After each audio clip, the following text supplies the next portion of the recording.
What's going on, world? Eric Lawton here from Battlebred Canines, the channel dedicated to the working dogs we all know and love. Today I wanted to take a closer look at the history of the old family rednose.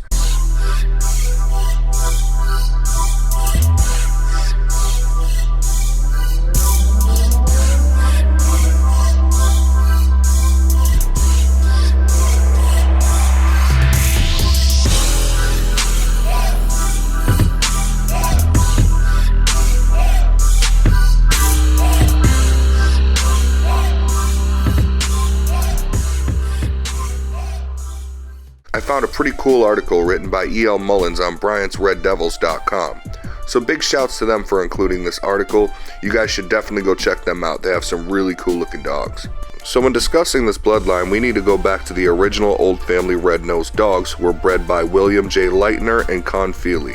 It was around 1914 to 1916 that Red Howell, Al Dixon, and Joe Peace owned dogs from Lightner's Vic and Lightner's Pansy. Al Dixon and Joe Peace were drafted in World War I and Red Howell was left with the dogs. He sold off a few and placed most of the rest of them in the hands of people he trusted. Back then the name Rednose had not yet been used to describe a line of dogs. Dan McCoy was the one who actually coined the phrase Old Family Rednose. History later gave us the famous litter that produced Ferguson's Centipede, Hemphill's Gold Dust, Morris Pinky, and Howell's Banjo. William's Cyclone was closely related to these dogs. Robert H. or Bob Hemphill along with Red Howell went to the kennel of Harvey and Owens in Amarillo, Texas, and together they purchased Gold Dust. Gold Dust later went to Harry Clark and then to D.A. McClintock, where he died. Now Earl Tudor acquired Centipede. Centipede was then loaned to Red Howell. Later Tudor sold Centipede to Dave Ferguson. Tudor was also the man who owned Cyclone and later sold him to Jim Williams. This is the time period when red-nosed dogs started to ring bells. Now not all dogs from this stock were considered to be, quote, red-nosed. Some felt that the Con Feely dogs were much more so than the Lightner dogs. It is said that Bill Roper bred some of the best red-nosed dogs sent to him by Jim Williams and Bob Wallace. I.D. Cole of Arizona also bred some extremely high-caliber dogs bred down from Slattery's Mike and Williams' Blade. Cole also owned Cole's and Ferguson's Spook, a direct grandson of the old Lightner Spook. It should be said that the red-nosed strain was not controlled by any one individual or select group of individuals. Many of the red-nosed dogs were produced through different crosses. In fact, there were many breeders and fanciers of the old family red-nosed dogs. There were men such as Lightner, Con Feely, John Pritchard Colby, D.A. McClintock, Dan McCoy, Harvey and Owens, and Ed Crenshaw, just to name a few. However, two of the leading breeders into the late 1960s and the men more often associated with the old family red-nosed dogs were Robert Hemphill Jr. and Robert Wallace. Hemphill had been friends with Earl Tudor as early as 1914. Hemphill became personally interested in the Lightner dogs and in the 1920s began an extensive search to locate and obtain high-caliber dogs from this line. It was Dan McCoy who received word of the Frenchman who lived in Louisiana by the name of Bourgeois. Bourgeois had received several dogs directly from Mr. William Lightner, and for many years he had bred and raised these dogs strictly for his own personal satisfaction. Bourgeois was extremely successful in preserving the red-nosed strain. Robert Hemphill went with Dan McCoy to Louisiana and aided by Gaboon Trehan purchased several dogs from Bourgeois. Hemphill kept only the highest caliber of these red-nosed dogs and began to form his foundation stock from them. Hemphill's early advertisements reflect that he had been raising old family red-nosed dogs since 1927. Throughout his life, Robert Hemphill remained dedicated to the breed and faithful to the old family red-nosed line. Old advertisements throughout his life reflected his great devotion to keeping the line pure. Until 1966, he advertised strictly old family red-nosed dogs. Now, as far as Lightner dogs are concerned, some fanciers were under the false assumption that Lightner bred only red-nosed dogs because of his overwhelming association with them.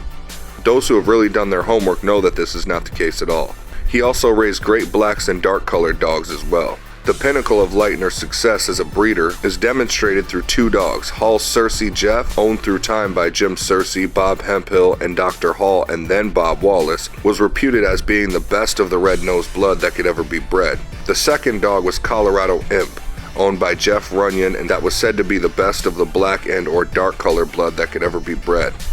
Both of these dogs being bred from the same basic foundation dogs of the same man, William J. Lightner. Bob Wallace told Hemphill he was going to buy Cersei Jeff even if it cost him $1,000. Later in 1937, when Hemphill left that part of the country, he divided up the dogs with Red Howell and Dr. Hall. Dr. Hall received Cersei Jeff, and Bob Wallace eventually bought Jeff from him. Also in 1937, Robert Hemphill sent a young dog back to William Lightner. That dog now appears in many of the old family red-nosed lines of today. That dog is known as Lightner's Pumpkin. Bob Wallace is also remembered in history for his association and great success with old family red-nosed dogs. However, there are some misconceptions concerning Mr. Wallace that should be cleared up at this point. One is that Hemphill and Wallace were partners. They were not. They both shared deep respect of the red-nosed dogs and were both dedicated to keeping the line pure, strong, and beautiful. They even shared common breedings and interbred their dogs within each other's line, but they were not partners. At the age of 13, Bob Wallace met and became friends with the old-timer Ben Flannery. Throughout his teens, Bob Wallace owned many outstanding bulldogs. He later obtained dogs from bloodlines of Dugan's Pat.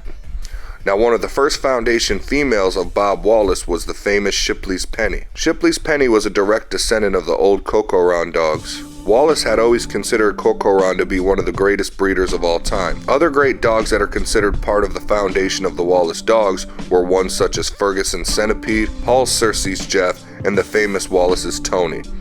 Tony was said to be Wallace's pride and joy. Wallace bred Shipley's Penny to Centipede and produced these three great dogs: Stinger, Scorpion, and Spider. He later bred Cersei Jeff to Spider and produced Wallace's Madam Queen. When he bred Madam Queen to Tony, he produced famous Wallace's King Cotton. Other famous dogs that appear in many of the popular old family red-nosed dogs of modern times are Wallace's Red Rustler, Red Rock, and Red Ruby, as well as the famous producing female Wallace's Red Raven.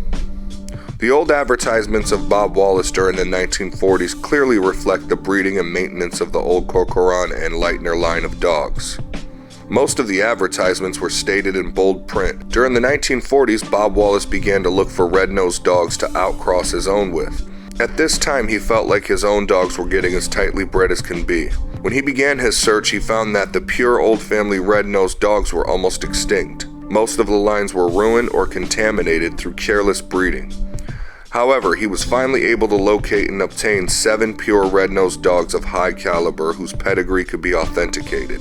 Bob Wallace was a man of character and honesty and often stated that there is no magic to the old family red-nose, that they are just one good line of many. The red-nosed dogs have the intelligence, talent, and personality to stand on their own merit. Bob Wallace has gone down in history as one of the greatest breeders of his era. Over the years as a breeder, Wallace was known to sell less than a dozen dogs. He stated that he never sold dogs as a matter of personal principle. The results of his dedication to the breed is still apparent and appreciated in the modern-day American Pitbull Terrier. The significance of the old family red-nose cannot be finalized in a few short paragraphs. Entire volumes could be written on the old family red-nosed dogs and their place in history of the American Pitbull Terrier. Again, huge respect to the author E.L. Mullins. Don't forget to check out Bryant'sRedDevils.com. Now remember, a red nose is just a color, so don't walk around thinking you have an old family red nose just because your dog happens to have a red nose. I want to thank you guys for tuning in today. If you like this video, don't forget to stomp on that like button and subscribe for more free content. Be sure to check out BattleBredCanines.com for updates and free downloadable content. If you wouldn't mind giving this video a share on Facebook, it would mean the world. I will see you guys next week. I love you all. God bless.